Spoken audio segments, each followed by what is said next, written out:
That fan.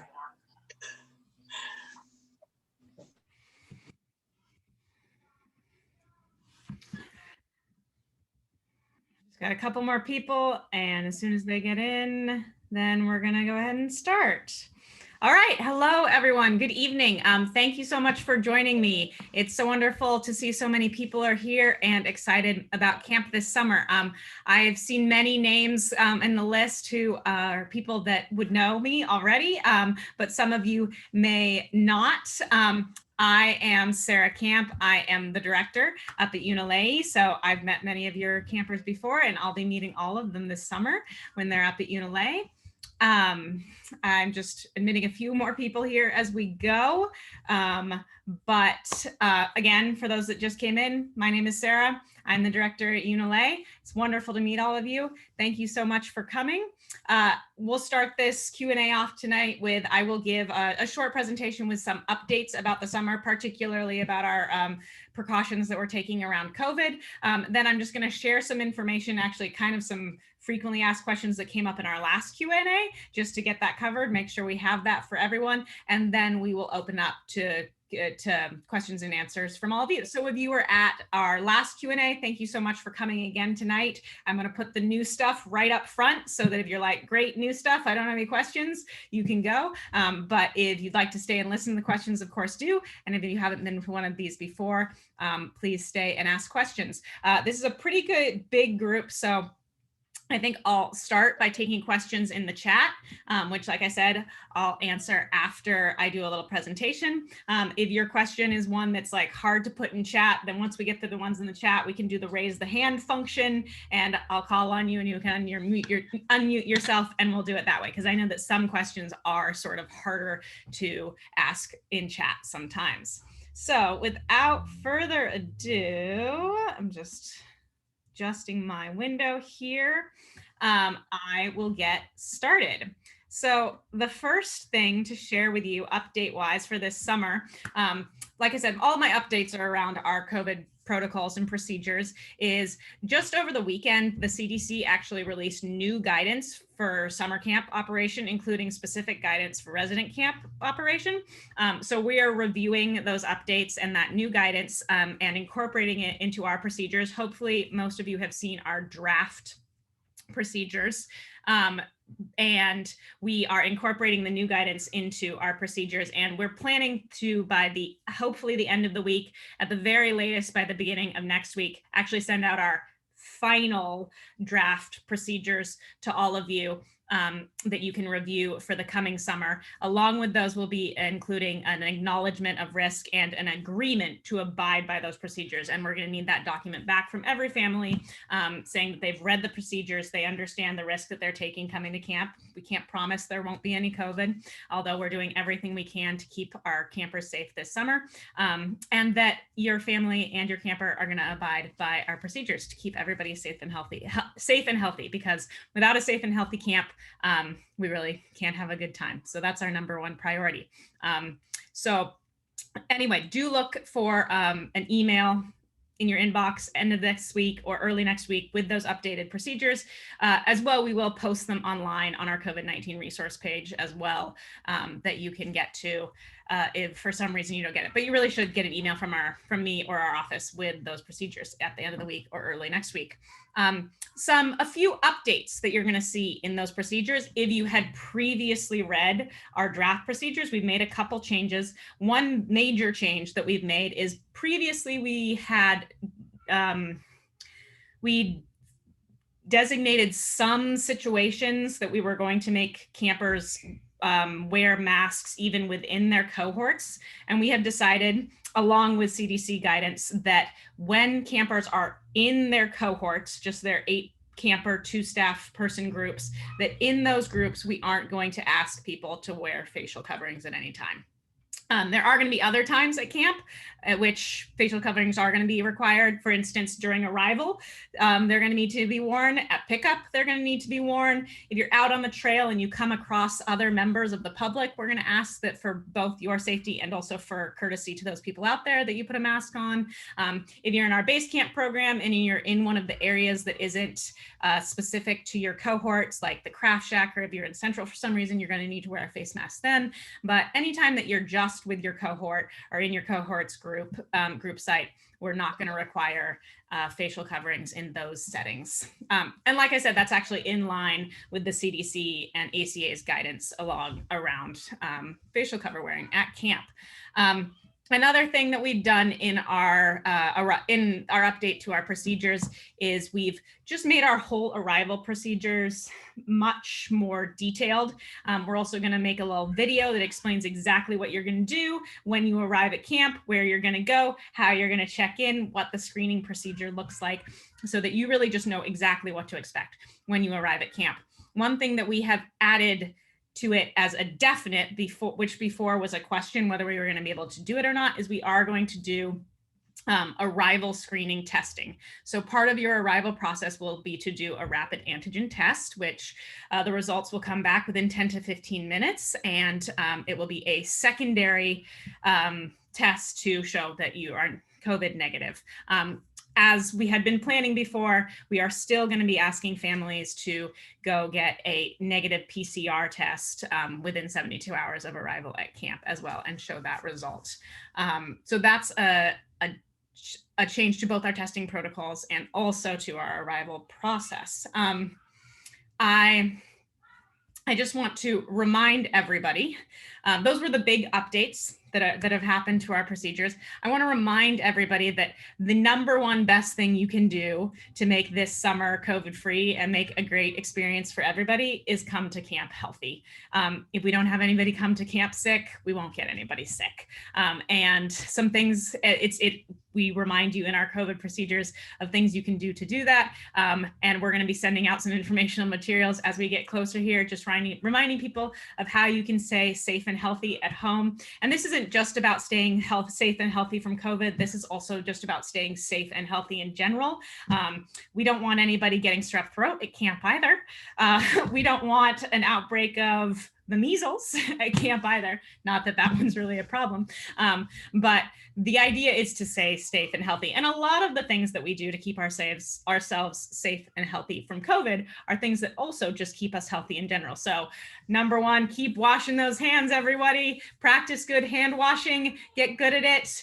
Learn about doing the tips and the knuckles and the thumbs and the wrists. Practice your hand washing. It's good for your health, and it's going to prepare you for camp, where we are going to wash our hands all the time. It is going to be so much fun, so much hand washing. As well, when you are preparing to come to camp, for keeping yourself healthy, remember that if you are out in public, to continue wearing a facial covering. When you're outside of your household, remember that when you're interacting with people outside of your household, to also physically distance from them. If you're congregating with people outside of your household, it's much, much safer to meet outside rather than inside. Keep your gatherings small. Minimize travel when possible, especially in the time coming up to camp. These are all things we can do to really, really keep ourselves healthy and safe in our coming up to camp before we arrive. As well, another thing in prepping for camp that everybody should be thinking about is really paying attention to filling out your health history accurately with any important information. We're going to be reviewing everybody's health history, as we always do, before you get to camp. And we're going to be looking just to make sure that there's nobody coming up that's high risk or that we need to take any special precautions of. We're also going to be looking at your health history to see if you've got anything going on that might look like a COVID symptom, like say a cough, because maybe you have allergies and you have a cough from them or whatever it is. And if we see that on your health history, we totally understand that. And it's not a problem. But if we're seeing something that's a possible COVID symptom and it's not explained anywhere in your health history or in your medical exam, then that's going to be a red flag for us. So really make sure that you're having your health exam filled out properly, and that you're really paying attention to your health history and putting any pertinent health information that we need to know on there, because it's going to make everybody more informed, and it's just going to make everything move much smoother. I want to address just a couple of questions that actually came up in last time's Q&A that I wanted to clarify. So there was a couple questions around as part of our COVID procedures, we're asking the 10 days before you can come to camp that everybody really be paying super good attention to their health. Like I said, doing low risk activities, wearing their masks, washing their hands, physical distancing, staying outside when you're with people outside your household, etc. During that 10 days, we're also going to be asking you to self-monitor your symptoms. We're going to send you a form that's going to give each one that you can check off each day. No, I'm not feeling that. And the question came up at our last Q&A, well, what if we do have some of those symptoms in the 10 days prior to camp? And so the answer to that is, if you have some of those symptoms, but then you go get a COVID-19 test and it's negative and those symptoms resolve, great, sounds wonderful, not a problem, come to camp.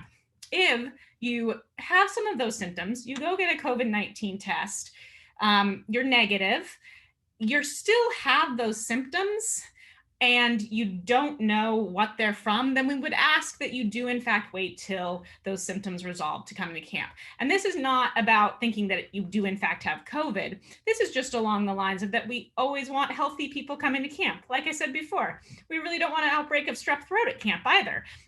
So until you know from your doctor that these symptoms are not something that is possibly contagious, then we would ask that you would refrain from coming to camp, which is something that we would do in every year, actually. We prefer people to not come to camp sick so that we keep our whole population healthy, whether or not we're in the time of COVID or not. Along the lines of that, if that means you need to arrive at camp a day or two late, that's something that we can accommodate. And absolutely get in contact with us and we can figure something out, because we want you to be there, but we also want you to be safe and healthy, and we want everybody else at camp to be safe and healthy. I already talked a little bit about testing, but just to reiterate, because I know it's something that is important, it's also something that people want to be planning for. We are going to be asking every family or every camper, excuse me, to get a negative PCR test 72 or less hours before coming to UNLA. We know that's fast, but I have assurances from many people in the medical community that there are a lot of places that have that available, and that it shouldn't be too hard to find. If you are having trouble finding a testing site that will turn around the test results that quickly, please email us at the office or email me personally. I'll put my email in the chat at the end, and we will help you find a site that will get you the turnaround time that we need, because there's a lot of resources out there, and we don't want this to be a barrier for anybody getting to. We just really want to make sure we're staying safe. And then, as I mentioned again, we are going to be doing rapid antigen testing upon arrival at camp as well to verify negative results. Let's see. A big question that came up in our last Q&A was about transportation, the plan for this summer. In a normal year at UNLA, we provide bus transportation from the Bay Area because bus transportation is one of the less safe things one can do these days. We are not going to be providing our normal bus transportation from the Bay Area. We are asking any family that can bring their kid to camp, please to bring their camper to camp. It is by far the safest way to get your camper to camp this summer. However, we do understand that some families don't have the means to get their kids to camp. And part of our nonprofit mission has always been making camp a possibility for kids that don't have the access to camp, and making that access part of what we do. And we're not going to let COVID stop us from doing that. So if your family is somebody who does not have the means, does not have the resources to get your kid to camp, we are going to be figuring out transportation for those families. That's going to look like working out carpools within the cohorts and providing some small group transportation for cohorts only. We're only putting people that are going to be in the same groups in a car together. That's all we'll be doing. And so if you are a family who cannot bring their kid to camp, you need transportation in order for your kid to be able to participate in our program, make sure you let either me or our office know that, and we'll be in touch shortly here in the next couple of weeks to figure out the details of that transportation. I got a lot of questions last time about when the cohorts will actually be decided, and therefore what you'll know your actual pickup and drop off times are. I am working on it. It's a big puzzle, and this transportation piece goes into it. And so we have to figure that part out. But I'm hoping to have the cohorts, at least for first session, all defined by the middle of May, and the cohorts for the whole summer actually defined by the end of May. And at that time, we'll also be releasing the final pickup and drop off times for every group. Those times will be around between like 12 p.m. and 3 p.m. is going to be around the times that the drop-offs and the pickups will be, if you want to start thinking about that in your planning. Another question that I got a lot of at the last Q&A that I just wanted to address for people is, where do we sleep at camp? Which is a good question if you've never been to UNLA, and a question which is almost the same answer this year as usual, but ever so slightly different. So most of the time at UNLA, we all sleep out under the stars all together. We're blessed to generally have really pretty good weather and are able just to be outside. In the case of bad weather, we do have tarps that we sleep under. And campers are welcome to bring their own tents if they would like, absolutely, but not required. And I will say that I wouldn't say a majority of campers do. The only thing that's going to be different about our sleeping this year is that we are going to be asking people to sleep with their heads 6 feet apart, whereas previously we had lots of heads close together.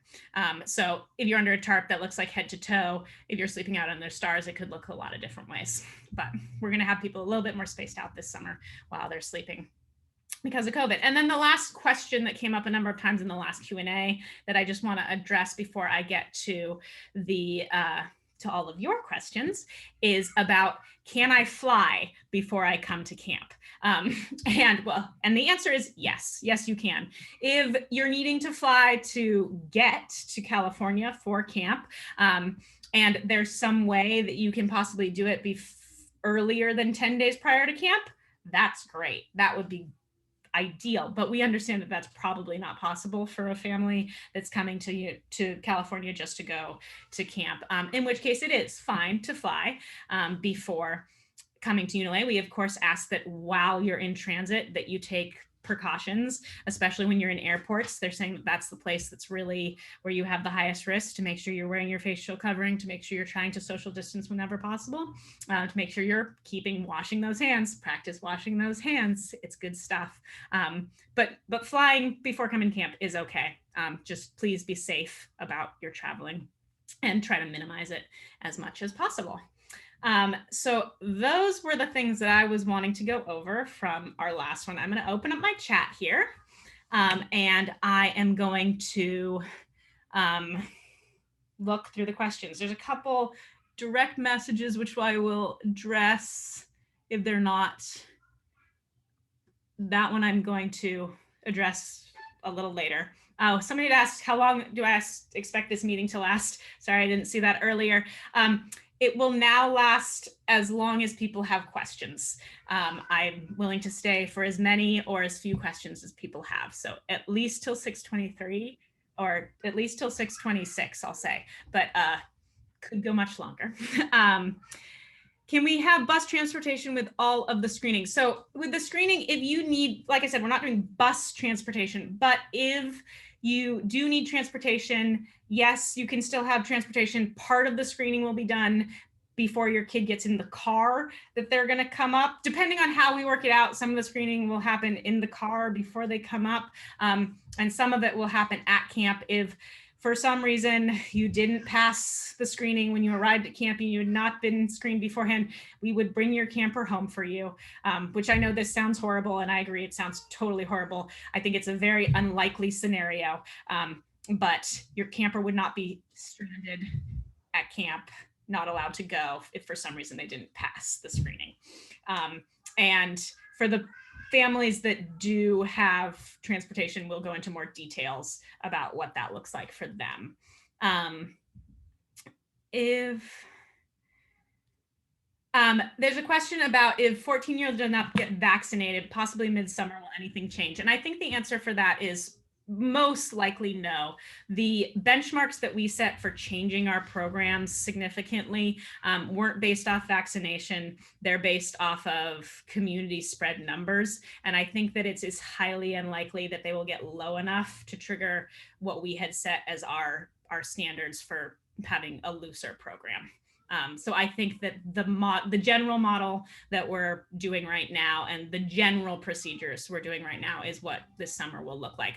There could be some slight modifications to our procedures, I'll say that, dependent on just the state of the pandemic at the time. There could be some very small loosenings or tightenings for that matter. And I guess I should say, important along this, I say that we'll be sending out a final draft because it is possible that at any time the state could give us guidance that we would have to comply with that they had not yet. So that could change things. So far, the state has not released any guidance. They've said we can operate, that we're good to go, but they haven't actually released any guidance for us. And they may not, but it is possible that we would have to change our procedures and our protocols to meet their guidance if it did get released at some time. Although I will say, personally, honestly, I don't think that they're ever going to give us guidance. Let's see. Are we allowed to bring phones to camp to take pictures? Great question, and I'm very sorry, but the answer is no. We are a totally cell phone free camp. If you bring it for your car ride, although if your parent's dropping you off, you should leave it in your car with your parent. If you are getting transportation with us, you bring it for the car ride so you can communicate with your family. We will keep it safe for you while you're at camp, but cell phones are not allowed in any form at ULA. We know that photos are great. We highly encourage photos. Digital cameras are allowed. I know not that many people have those anymore. Disposable cameras, although few and far between, they do still sell them, are also a great option, I will say. Also, if you lose them, very low stakes, or if they get ruined, as sometimes things at camp do, also low stakes. So those are sort of the options when it comes to photos. How are the cohorts formed? So yeah, there's multiple things that go into how I form cohorts. The number one factor that we're taking, well, first, I should say, I really try and accommodate requests to be with a sibling or to be with a friend. If you've got one in there, that's probably the first thing that comes into play. I don't want anybody that thought that they were going to be with one of their friends at camp to end up being really lonely. If you ask to be in a group with like 6 other friends, that might not happen. But if it's 1 or 2, we try really, really, really hard to get you in the group with those that you have requested. After that, the next thing that we're looking at the most is desired hiking distance. What kind of length trips do you want to go with, and what your hiking experience is to try and get groups together that are going to be well fit to go on backpacking trips together, since that's a lot of what you're going to be doing at camp. And then we factor age and gender into it for sure. In general, our cohorts are age grouped, but that's not to say that they're all the same age, and that we absolutely embrace and actually think that age diversity in groups can be a great learning experience and can actually really add to the program and add to a camper's experience. So although I would go in as a camper expecting that there would be other kids my age in my group, I wouldn't necessarily expect that everybody in my group was going to be the same age as me, that there might be some varying in age. Fire safety, for sure. As I'm sure you're all aware, forest fires and smoke have become our new problem here in California. It doesn't seem like it's going away anytime soon. Certainly doesn't seem like it's going away this summer. And it's something that we have planned for a lot, and we talk about a lot with our staff at staff training. We have a detailed evacuation plan for if we were to have a fire in our basin. We also evacuation plan for if we have fires while they're in the backcountry and we need to get people out. We're in contact with CAL FIRE and the U.S. Forest Service, who are the ones who are really going to be managing any fires in our area. They know where we are. They know how to contact us if something is threatening us. We know how to contact them and let them if we learn about a fire. And we are definitely prepared to evacuate if we need to.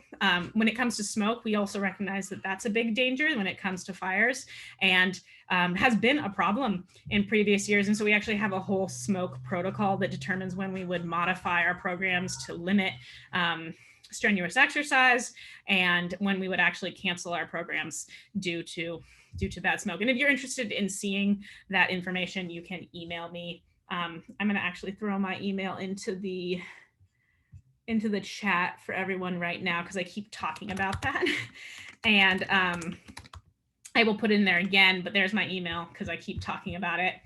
And it's just as well as fire safety. We obviously train our staff on fire safety and prevention quite a bit, but also we really try and teach campers about that too, and the importance of putting your fire out and recognizing when it's not a time to build a fire. I would actually expect that probably this summer on the trail, we'll be limited by the Forest Service rules and won't be able to have fires out in the backcountry all that much of the summer anyways. And we certainly will abide by those rules because fire safety is really important.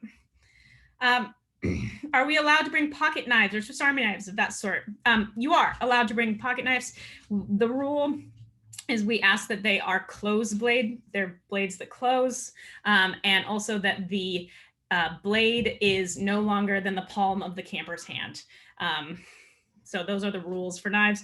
As well, if a camper is going to bring a knife, this counselors will go over this with their groups in their first night. But just to remember that having a knife at camp for whittling or whatever it is a privilege. And if we ever see anybody using a knife in an unsafe way, that knife is going to be taken away and will be given back at the end of the session, but it's pretty much over if it's ever used unsafely. And our staff, when giving the rules about knives, will also talk about knife safety and how to use them safely. Candace, I see your message. Thank you. And I will note that. Will the counselors be fully vaccinated? Yes, is the answer. I actually just got confirmation from my last staff member that they got their first shot today. So currently, unless I have some huge staffing upheaval and have to hire totally new people, which shouldn't happen. I sure hope it doesn't. Yes, actually all of our staff are going to be fully vaccinated for the summer. And along those lines, I would mention that if your camper is 16 above and if they release the Pfizer vaccine for kids 12 and up, we highly encourage anybody to go get a vaccine. We understand that probably the majority of our campers will not be vaccinated this summer, but we think that the vaccine is another great layer of protection, which will make camp way, way safer. And so if your camper is eligible and has the opportunity to get a vaccine for this summer, we highly encourage you to do so. For Summit, how do you expect current dry conditions to affect growth program? I am not sure if I understand that question. So maybe, Tirza, I'll come back to you with a hand at the end and you can rephrase it for me.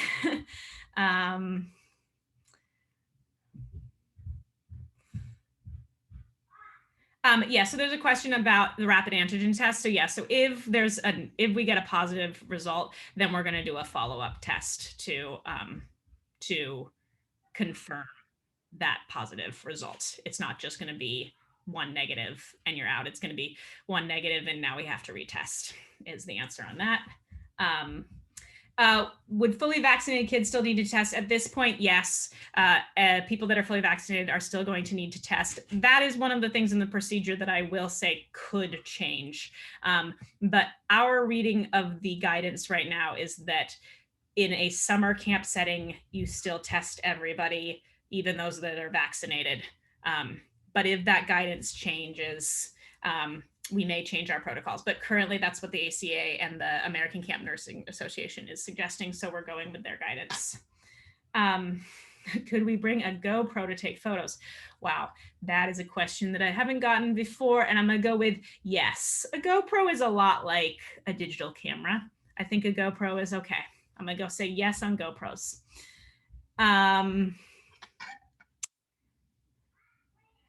We have a question about, since we're getting PCR tests before coming to camp, why aren't we doing bus transportation? Because PCR tests only test for one moment in time, and different people have different viral loads at different time. A negative test result doesn't mean you don't have COVID. It means that you are more likely to not have COVID than have it, but it's not a guarantee that you don't have COVID. And so that's what our medical team has decided, is that we're going to stay on the safe side. And yeah, that we're really going to play it safe, and that transportation is just not something that they feel comfortable with. Yeah, that's a good question. If someone is in a car full of kids and tests positive, but the others do not, what would the protocol be? Yeah, if it was somebody who was getting transport for us and one of the kids in the group did test positive, then everybody would be sent home, which is the same protocol in a cohort. If during a session, if one of the campers in a cohort comes down with symptoms, we go and we get them a test, which is what we would do, and that test comes back positive, then every camper in that cohort is going to have to go home. So the same would apply if it was in a car, because again, we're only doing transportation within a cohort. So if there's a positive case anywhere within a cohort, whether it's in transportation or whether it's partway through a session, then all campers in that group are going to have to go home.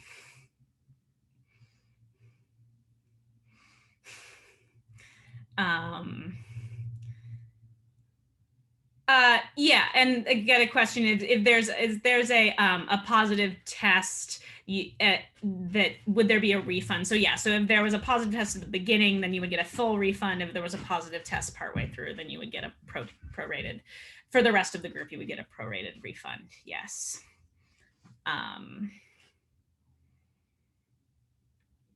And so we have the, do I drive my kid up north? So we are asking parents to drive their kids all the way to Scott Mountain Summit this year, if they can by any means, is what we are asking.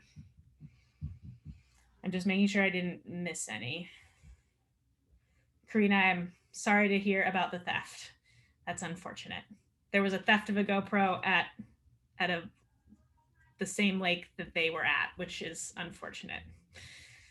Their theft does happen. Okay, I think I got to the end of the questions. Yeah, thank you, Karina. It's a good warning to remember that in general, we discourage people from bringing things to camp that are of high value, or that you would be really upset if it got lost or it got broken, because things do happen at camp. Things get lost, things get broken, things from time to time do get stolen. I won't say it never happens. I will say things have in fact been stolen by other campers inside our basin before, which is obviously something that we do our best to make not happen and to find if there is an incident, but I will say it can happen. Let's see. We for Nia, we are going to be dropping off at Scott Mountain Summit, where we would normally drop off / where the buses drop off is where the drop off is going to be. I think that it is not, I don't think that the backpacking programs will get added back into the base camp programs as we thought could happen. Like I said, our thresholds for doing that are based upon community spread and positivity rates, and I don't see them getting low enough by this summer to let us minimize them. Just with the trend of how they're going right now, it seems highly unlikely to me that we would get to that.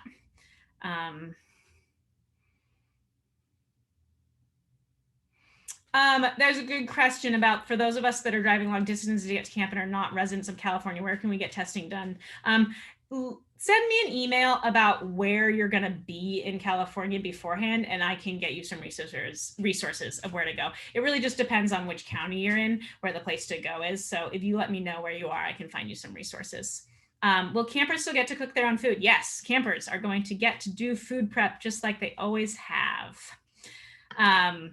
Jolie says CVS is a good testing place, and CVS generally is. I've also heard that Walgreens is another good testing place as well. But like I said, I'm happy to help research in the specific area where you are, what the resources are. As an example, I live in Santa Cruz. I happen to know that there's a testing center downtown where you can walk in any day, it's free, and they usually get your test results back in 48 hours. So it does just depend on county, and I'm happy to help people find sites. Base camp campers get to go on hikes just like they always did. They'll do a 3-night hike and then they'll do a 4-night hike. The only real difference is that where normally the 4-night hike is a choice hike where they go with different campers and different counselors. This year they will be going with their same cohort group. Although to make it a choice hike still, we're definitely going to be involving the campers really highly in deciding where they go and what kind of things they want to do on that hike. So there is still some choice involved. I think I just answered that one, Michael, that people are, yes, they're absolutely still going on hikes. I think there was one question earlier that I didn't understand. I said, why don't you come back and give it to me over voice? I'm just seeing who it was. And now if you're out there and you raise your hand, if you heard me, I'm not, where did it go? Oh yeah, it was a Tirza Hollenhorst who asked how I expect the dry conditions to affect the growth of the Summit to Summit program. Tirza, if you're out there and want to unmute yourself and ask the question verbally, maybe I'll understand it better. Yeah, I was just asking, and sorry for the weird autocorrect, how you expect the dry conditions to really affect Summit to Summit. Just I'm anticipating it to be really hot out there. Yeah, so I think that the dry conditions won't affect the Summit to Summit program any more than they'll affect any of the other programs. It may be like when it comes to heat, any day, any program, if it's going to be really hot and therefore a program can't go the distance that they were planning to go, then their staff will modify their route so that they don't go as far. Obviously, heat exhaustion is not something we're interested in anybody. As far as dry conditions go, there certainly are going to be less water sources. However, we are really, really fortunate that the area we're in just has a lot of lakes. And so we're very close in between sources of lakes and quite big rivers that are coming out of these lakes. So as far as getting water for drinking, we bring filters and we bring purifying chemicals with us on the trips. So the access to water for drinking, I won't be a problem because there's just so many options for us. We won't have the same mass of options that we normally do, but there will still be plenty of options when it comes to water for this summer. And then, of course, the third factor, which again affects everybody, is with such dry conditions, we do have an increase in risk of wildfire, which we know about. And there's nothing we can do to prevent that risk, but we can be prepared. And we certainly will be training our staff on what to do in the case of wildfire, as I mentioned before. And I will mention that depending on where you are in California, it's been a worse or better snow year. The Bay Area, I know, has gotten very, very little rain. Northern California, Siskiyou County, which is the mountain range that we're in, has actually done a little bit better than down here. They've actually gotten 80% of normal on their snowpack, and I think it's a 77% of normal on their water content, which again is not great. It's not as much water as we'd like, but it's not actually as dire of conditions up in Northern California as it is down here in the Bay Area.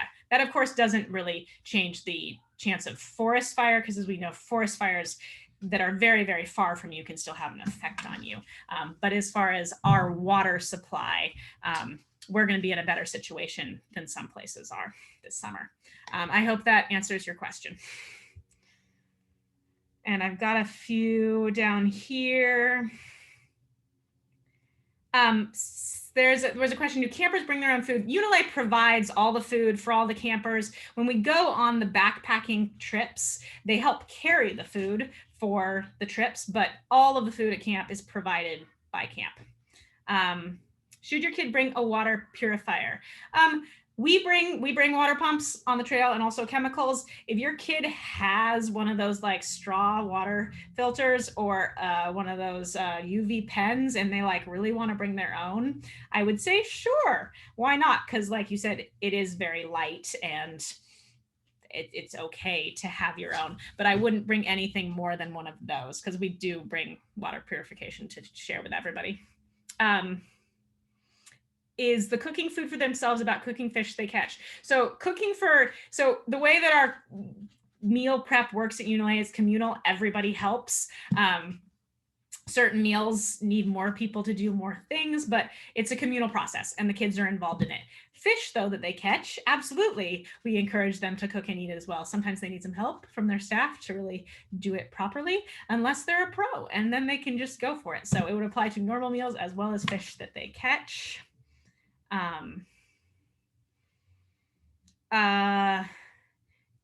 Somebody's saying carrying water. You're gonna, no matter what, you'll have to carry water while you hike. There certainly will be mile stretches in between water sources. We ask everybody to bring the capacity to carry 2 liters at a time, just so if you're in a stretch where there's quite a bit without water, that we make sure that we have enough, although sometimes you don't have to carry that whole capacity at one time, depending on where you are. Swimming, yes, kids will get to swim, and yes, they will take swim tests on trail. We actually fortunately created a on-trail swim test procedure. I think that was 4 or 5 years ago when we created our Summit to Summit program. So we'll just be implementing that for many, many more groups. So yes, there will be swimming, and yes, there will still be swim tests.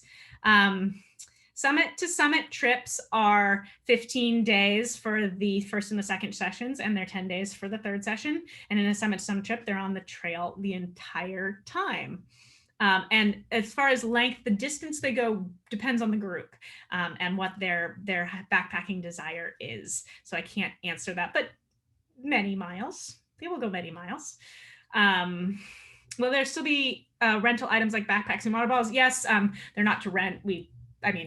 Rent for free, whatever it is. We have plenty of things. Our equipment gear store is still open for lending items of backpacks and water bottles and jackets, and whatever you need is absolutely still part of it. So if you need one of those and you're in a base camp program, or a hiking and wild program, your counselors will get those for you once you arrive at camp. If you're in a Summit to Summit program, then when you have your check-in meeting with our trail coordinator, make sure you let them know any equipment you need, and we'll make sure that it gets to you for your trip. Will kids learn their cohort in advance and maybe get to connect? Currently, we're not planning to share to provide a system for people to connect with their cohort beforehand. I will think harder about how to make a space where people can connect without violating privacy issues of sharing people's contact information. But I will think about that, but I don't have a plan for it yet. Will there be food besides fish? Yes, lots and lots of food besides fish.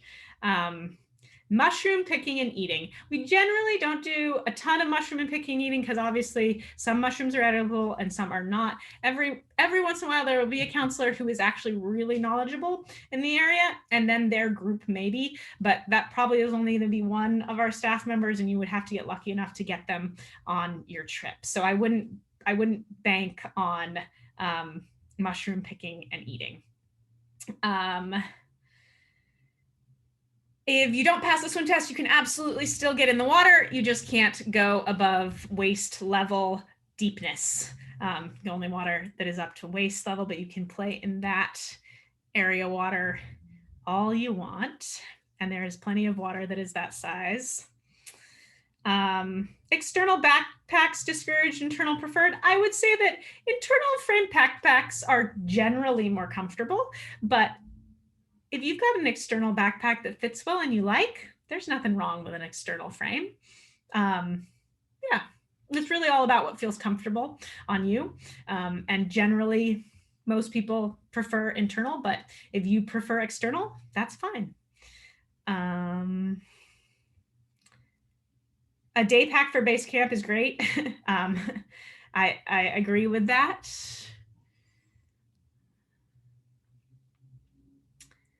Parents, we are not testing parents. No, just testing campers.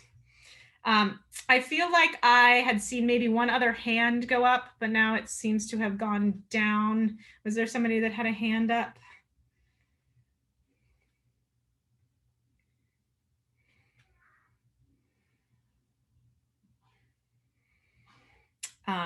Great. There's no more questions at this point. The chat is filled with great comments about fish if you want to get over there. I'm going to throw my email in here again because you can email me with any kind of follow-up questions, or like I said, if you're having trouble finding a testing site or coming from out of state and need a testing site, because it's definitely going to be hard to find one coming from out of state, please email me. But also if you just have questions about anything like transportation or fish, I don't know, feel free to email me. I'm also going to throw in here, this was a question that came up the other time, the link to our pack list for Basecamp, as that was something that should have been emailed to you when you registered, but if it wasn't for some reason,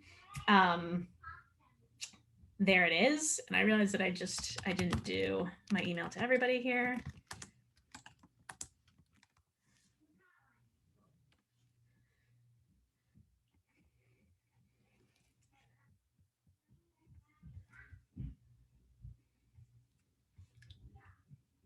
And Suzanne, I got your message you sent at the very beginning. I will make sure that your email is correct in our system. I do know that my emails end up in a lot of people's spam, and I don't know what to do about it. It's a problem, but I will make sure that your info is right in our system for sure.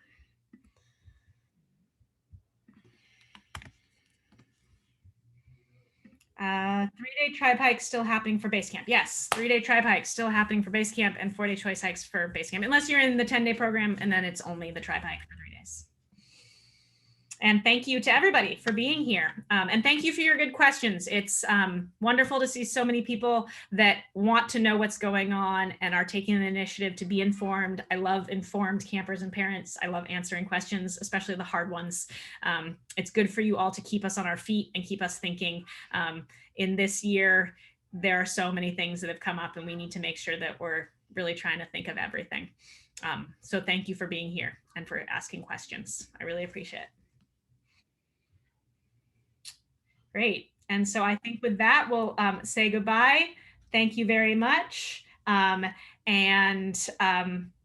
we're going to have one more of these Q&As at the end of May, which will give any updates. And also if you come up with any other questions, you can ask them then. And please do look in your email inbox at the end of the week or at the beginning of next week for our most current COVID-19 procedures and that acknowledgement of risk form that's going to go along with them. And I cannot wait to see your campers at camp. We're going to have so much fun. All right.